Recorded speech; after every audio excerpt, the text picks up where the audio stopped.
Hey everybody, what's going on? This is Matt, and today I wanted to talk about returning to language learning after a break or even just taking breaks in the language learning process. So, there's a lot of reasons why people take breaks. It's pretty normal, it's pretty common, whether that's, you just feel burned out from language learning, maybe you just have a lot of things going on, or, in some cases, maybe you weren't really having a lot of fun with the language and you quit and you want to try to give it a second go. Even in some cases, maybe you want to explore another language and you're thinking about taking a break, but you're too worried about losing the progress that you've made in that language. So let's tackle all those things first off. So in terms of taking a break, I don't think that it's necessarily all that bad in the end of the day. Sometimes just taking some time away from learning a language can be a good thing, especially if you're feeling really burned out.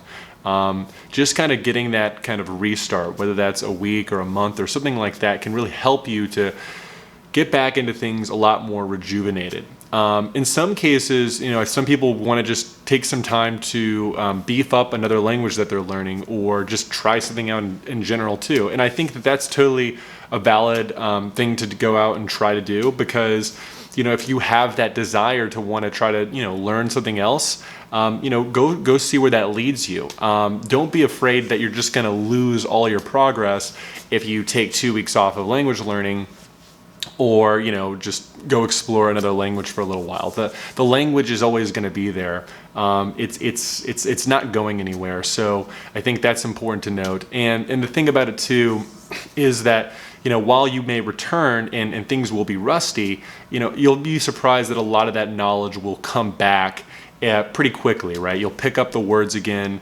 You'll be a lot more comfortable speaking after a couple of goes at that. So don't be too worried about losing all of your progress with language learning. If you want to explore that other language or just take a break because things are pretty volatile, that's fine, right? Don't be afraid of that. I think that there's sometimes this great, huge fear that, if you get off the train even slightly, that you're going to lose all your progress, and it's not the case. I think it's important to remember, though, that when you do return, depending on how long it's been, whether it's a long time or a relatively short amount of time, that you might be rusty, right?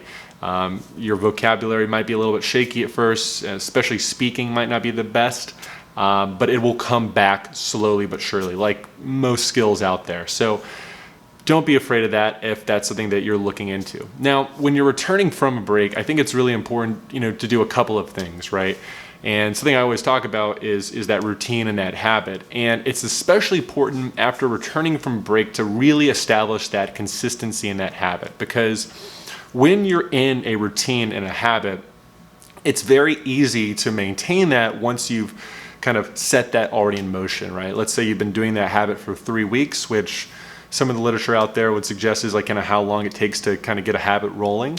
It can be pretty tough to, get back onto that habit, right? It's going to be tough at first to get comfortable with doing language learning every day or every week or whatever it is.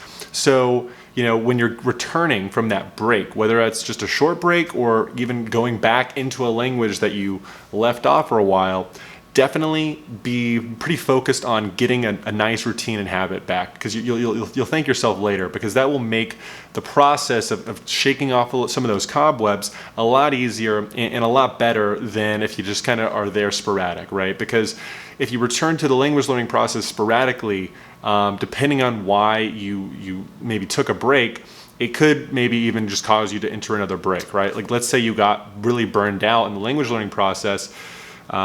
Really get back into it, right? Get that full motion back, rather than just kind of being sporadic, because you might just fall into that trap of getting burned out when, you're a little bit shaky and, and you're not getting the results that you want. So really try to get to that habit right back, especially if you've left a language for a long time. Maybe, let's say you tried learning Spanish a long time ago, or maybe even a year ago or something like that. Really try your best to get to that habit and consistency back, because those are just some of the biggest things you can do when returning that are going to just protect your downside of quitting, and just hopefully make the transition from being really rusty to, very into the language process a lot easier. So that's all I had to say. It's okay to take breaks. It's totally normal. Don't be afraid to take breaks, especially if there's things going on in your life or you want to go explore different things. And when you are returning from those breaks, try to get a nice consistent routine back, because you're gonna thank yourself later, because the cobwebs are gonna come out a lot quicker, and you're just gonna basically help build your progress a lot more in the long term. So this is Matt. Let me know what you think, and I'll see you in the next video. Take care.